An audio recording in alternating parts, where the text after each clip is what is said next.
Hi dear students, welcome to YouTube channel. Rank list ல இருந்து counseling choice fillingல என்ன மாதிரி process நடக்கும், எந்த cut off வரைக்கும் எவ்வளவு பேருக்கு government seats வந்து கிடைக்கும், அதை பத்தி தான் நம்ம டீடைல்டா இந்த வீடியோல பார்க்க போறோம். இன்னும் நம்மளோட சேனலை சப்ஸ்கிரைப் பண்ணலைன்னா சப்போர்ட் பண்ணி சப்ஸ்கிரைப் பண்ணுங்க.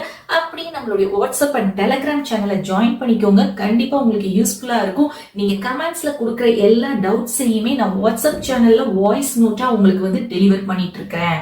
19 degree paramedical courses PharmD diploma nursing application உடைய லாஸ்ட் டேட் வந்து ஜூலை 7th ஓட முடியுது. மோஸ்ட் ஆஃப் த ஸ்டூடெண்ட்ஸ் கமெண்ட்ஸ்ல கேட்கக்கூடியது அப்ளிகேஷன் அப்ளை பண்ண எல்லாரையும் கவுன்சிலிங்க்கு அட்டென்ட் பண்ண கூப்பிடுவாங்களா அப்படின்னு சொல்லி கேட்குறீங்க. எஸ், அஃப்கோர்ஸ் 100% நீங்க வந்து அப்ளிகேஷன் போட்ட எல்லாருடைய நேம் ஒரு ரேங்க் லிஸ்ட்ல வந்து ரேங்க் லிஸ்ட்ல இருக்கக்கூடிய எல்லாருமே நீங்க என்ன பண்ணுவீங்கன்னா கவுன்சிலிங் வந்து அட்டென்ட் பண்ணுவீங்க. லாஸ்ட் இயர் வந்து பாத்தீங்கன்னா அப்ளிகேஷன் மட்டுமே நம்மளுக்கு 75,000 ஸ்டூடெண்ட்ஸ் உடைய அப்ளிகேஷனை ரிசீவ் பண்ணாங்க. அதுல ரேங்க் லிஸ்ட் அப்படின்னு பாத்தீங்கன்னா 67,000 ஸ்டூடெண்ட்ஸ் உடைய நேம் வந்து ரேங்க் லிஸ்ட்ல வந்துச்சு. அந்த 67,000 ஸ்டூடெண்ட்ஸுமே கவுன்சிலிங் வந்து பார்ட்டிசிபேட் அட்டென்ட் பண்ண கூப்பிட்டாங்க. ஸோ இந்த ரேங்க் லிஸ்ட்ல ஃபர்ஸ்ட் ரேங்க்னு எடுத்துக்கிட்டீங்கன்னா கட் ஆஃப் 200ல இருந்து இந்த 67,000 இருக்கு பாத்தீங்களா, அதோடைய கட் ஆஃப் 71.50 வரைக்கும் கவுன்சிலிங் அட்டென்ட் பண்ண கூப்பிட்டாங்க.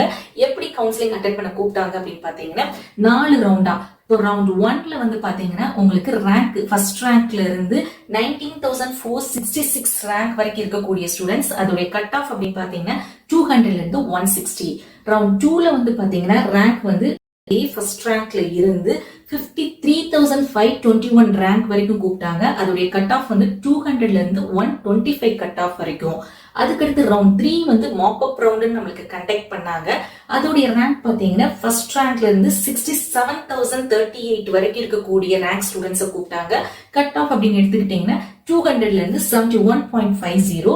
அதுக்கப்புறம் நம்மளுக்கு சீட்ஸ் மீதமா இருந்ததுனால மாப் அப் ஸ்ட்ரே ரவுண்ட்னு ஒன்று கண்டக்ட் பண்ணாங்க. அதுலயும் ரேங்க் அப்படின்னு பாத்தீங்கன்னா ஃபர்ஸ்ட் ரேங்க்ல இருந்து 67,000 ஸ்டூடெண்ட்ஸ் இருக்கக்கூடிய ரேங்க் வரைக்கும் கூப்பிட்டாங்க. கட் ஆஃப் 200ல இருந்து 71.50 வரைக்கும் நம்மளுக்கு கூப்பிட்டு இந்த மாதிரி தான் கவுன்சிலிங் வந்து அட்டென்ட் பண்ண நம்மளுக்கு கால் ஃபார் பண்ணாங்க. கவுன்சிலிங் அட்டென்ட் பண்ண கூப்பிட்ட எல்லாருக்கும் நம்மளுக்கு சீட் வந்து கிடைச்சிருமா அப்படின்னு சொல்லி நம்மளுக்கு ஒரு கொஸ்டின் ரைஸ் ஆகும். அதே மாதிரி செகண்ட் என்னன்னு பாத்தீங்கன்னா கவுன்சிலிங் அட்டென்ட் பண்ண எல்லாருக்கும் எந்த கட் ஆஃப் வரைக்கும் கவர்மெண்ட் சீட்ஸ் கிடைக்கும் அப்படிங்கிற கொஸ்டின் ரைஸ் ஆகும். இதுல ஃபர்ஸ்ட் வந்து கவுன்சிலிங் அட்டென்ட் பண்ண கூப்பிட்ட எல்லாருக்கும் சீட்டு கிடைக்குமா அப்படின்னு கேட்டீங்கன்னா டு பி ஜெனுவன் ஹானஸ்டா சொல்ல போனா முடியவே முடியாது. இப்ப நம்மளுக்கு 67,000 பேரை வந்து கூப்பிட்டு இருக்காங்க கவுன்சிலிங் அட்டென்ட் பண்ணனா அதுல வந்து ஒரு 40,000-45,000 பேர் கவுன்சிலிங் வந்து பார்ட்டிசிபேட் பண்றாங்க அப்படின்னு எடுத்துக்கிட்டாலுமே நம்மளுக்கு இந்த 19 டிகிரி கோர்சஸுக்கு கவர்மெண்ட் காலேஜ் சீட்ஸ் அப்படின்னு பாத்தீங்கன்னா இப்போதைக்கு நம்மளுக்கு இருக்கக்கூடியது 3,106 சீட்ஸ். இஎஸ்ஐ காலேஜ்ல ஒரு 90 சீட்ஸ் இருக்குது. சோ இந்த வருஷம் நம்மளுக்கு இன்க்ரீஸே பண்றாங்க கவர்மெண்ட் சீட்ஸ் அப்படின்னாலும் ஒரு 4,500 அப்படின்னு எடுத்துக்கிட்டோம்னா ஒரு 4,500 ஸ்டூடெண்ட்ஸ்க்கு மட்டும்தான் கவர்மெண்ட் காலேஜ் சீட் கிடைக்கும். அதே மாதிரி நம்மளுக்கு பிரைவேட் காலேஜஸும் நம்மளுக்கு கவுன்சிலிங்ல பார்ட்டிசிபேட் பண்ண வராங்க.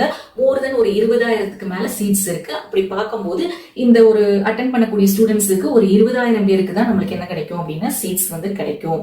சோ இந்த மாதிரி நம்ம வந்து யோசிச்சு கவுன்சிலிங்ல சாய்ஸ் ஃபில்லிங்ல நிறைய சாய்ஸஸ் மட்டும் கொடுத்தா மட்டும்தான் நம்மளுக்கு கவர்மெண்ட் சீட்ஸ் வந்து கிடைக்கிறதுக்கு நிறைய சான்சஸ் வந்து அதிகமா இருக்கும். கவுன்சிலிங்ல எந்த கட் ஆஃப் வரைக்கும் நம்மளுக்கு கவர்மெண்ட் சீட்ஸ் கிடைக்கும் அப்படின்னு பாத்தீங்கன்னா உங்களுடைய ரேஞ்ச் வந்து பாத்தீங்கன்னா நீங்க ஒரு 200ல இருந்து 175 வரைக்கும் இருக்கீங்க அப்படின்னா நீங்க ரொம்ப ரொம்ப சேஃபர் சைட்ல இருக்கிறீங்க.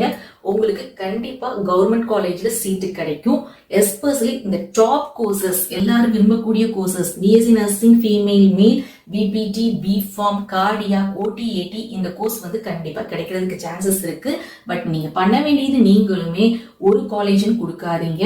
இப்ப பிஎஸ்சி நர்சிங் எடுத்துக்கிட்டீங்க ஒரு 6 காலேஜ் இருக்குன்னா அந்த 6 காலேஜையுமே நீங்க சாய்ஸ் ஃபில்லிங்ல கொடுங்க. அப்பதான் உங்களுக்கு வந்து சீட் வந்து அலாட் ஆகும். அடுத்த ரேஞ்ச் வந்து உங்க கட் ஆஃப் வந்து 174ல இருந்து 160 வரைக்கும் இருக்கிறீங்க அப்படின்னா உங்களுக்கு கவர்மெண்ட் காலேஜ் கண்டிப்பா கிடைக்கும். எப்படி அப்படின்னு பாத்தீங்கன்னா இந்த டாப் கோர்சஸ் கிடைக்கக்கூடிய சான்சஸ் வந்து ரொம்ப குறைவு. உங்களுக்கு அதர் பாராமெடிக்கல் கோர்சஸ் வந்து கிடைக்கும். நீங்களுமே ஒரு கோர்ஸ் இல்லாம நீங்க 2-3 கோர்சஸ் எடுங்க. அந்த 2-3 கோர்சஸ் என்னென்ன கவர்மெண்ட் காலேஜ்ல இருக்குதோ அந்த மாதிரி நீங்க சாய்ஸ் ஃபில் பண்ணீங்க அப்படின்னா உங்களுக்கு கவர்மெண்ட் காலேஜ் கிடைக்கும். சோ கவுன்சிலிங்ல பார்ட்டிசிபேட் பண்ற ஸ்டூடெண்ட்ஸுக்கு இந்த 160 வரைக்கும் கவர்மெண்ட் காலேஜ் வந்து கண்டிப்பா கிடைக்கிறதுக்கு நிறைய சான்சஸ் வந்து இருக்குது. ஓகே, இப்போ அப்பனா 159 to 125 அல்லது 125 to 75 ஸ்டூடெண்ட்ஸ் கட் ஆஃப் வரைக்கும் இருக்கக்கூடிய ஸ்டூடெண்ட்ஸ் என்ன பண்ணணும் அப்படின்னு பாத்தீங்கன்னா உங்களுக்கு அதுக்கடுத்து கவர்மெண்ட் சீட்ஸ் மீதமா இருந்துச்சு, வேக்கண்டா இருந்துச்சு அப்படின்னா அடுத்த ரவுண்ட்ல வந்துச்சுன்னா நம்ம வந்து ஒரு லக்கியா நம்மளுக்கு கிடைக்கிறதுக்கு சான்சஸ் இருக்கு. பட் ஆனா உங்களுக்கு சீட்டு கிடைக்காது அப்படின்னா நீங்க யோசிக்கவே வேண்டாம். அந்த 159ல இருந்து 75 கட் ஆஃப் இருக்கக்கூடிய ஸ்டூடெண்ட்ஸ் உங்களுக்கு கண்டிப்பா பிரைவேட் காலேஜ் கிடைக்கும். அதுவும் நீங்க சாய்ஸ் ஃபில்லிங்ல பிரைவேட் காலேஜஸ் வந்து மேக்ஸிமம் நிறைய சாய்ஸஸ் கொடுத்தீங்கன்னா 100% சொல்றேன் சீட்டு கிடைக்கிறதுக்கு நிறைய சான்சஸ் இருக்கு. பிரைவேட் காலேஜ் நீங்க கவுன்சிலிங் மூலமா போறதுனால நீங்க டைரக்டா போகும்போது இருக்கக்கூடிய டொனேஷன் அவாய்ட் பண்றதுக்கு இது கண்டிப்பா யூஸ்ஃபுல்லா இருக்கும் இந்த counselling. So my dear students, உங்களுக்கு வந்து இப்ப கிளியர் ஐடியா கிடைச்சிருக்கும் எந்த கட் ஆஃப் வரைக்கும் கவர்மெண்ட் கிடைக்கும், எந்த கட் ஆஃப் வரைக்கும் பிரைவேட் காலேஜ் கிடைக்கும் அப்படின்னு சொல்லிட்டு. சோ கவுன்சிலிங்ல பார்ட்டிசிபேட் பண்றதுக்கு அட்டென்ட் பண்றதுக்கு நீங்க எல்லாருமே எலிஜிபிள். சோ நீங்க இப்ப பண்ண வேண்டியது ரொம்ப முக்கியம். நான் சாய்ஸ் ஃபில்லிங் சொல்றேன் பாத்தீங்களா. சோ இப்போ நீங்க வீட்ல உட்கார்ந்து ஒரு பேப்பர்ல ஒரு ரஃப் ஒர்க் பண்ணுங்க. என்ன மாதிரி உங்களுடைய ட்ரீம் கோர்சஸ், அந்த கோர்சஸ் எல்லாம் என்ன மாதிரி கவர்மெண்ட் காலேஜ்ல இருக்குது, என்னென்ன கோர்சஸ் எல்லாம் பிரைவேட் காலேஜ்ல இருக்குது அப்படிங்கறத லிஸ்ட் அவுட் பண்ணி இப்பவுமே நீங்க ரெடி பண்ணி வச்சீங்க அப்படின்னா இன்னமும் நல்ல ஐடியா கிடைச்சிடும் உங்களுக்கு சாய்ஸ் ஃபில்லிங்கை பத்தி. ஸோ நீங்க கவுன்சிலிங் டைம் ரொம்ப கரெக்டா நீங்க பண்ணுவீங்க. கரெக்டா பண்ணும்போது நீங்க நினைச்ச கோர்ஸ் நினைச்ச காலேஜ் வந்து கண்டிப்பா கிடைக்கும். ஸோ ஹோப்பை மட்டும் என்னைக்குமே விட்டுறாதீங்க. பாசிட்டிவிட்டி வைபோட இருங்க. கண்டிப்பா நினைச்ச கோர்ஸ் நினைச்ச காலேஜ் வந்து கிடைக்கும். சாய்ஸ் ஃபில்லிங் மட்டும் நம்ம கரெக்டா பண்ணணும்.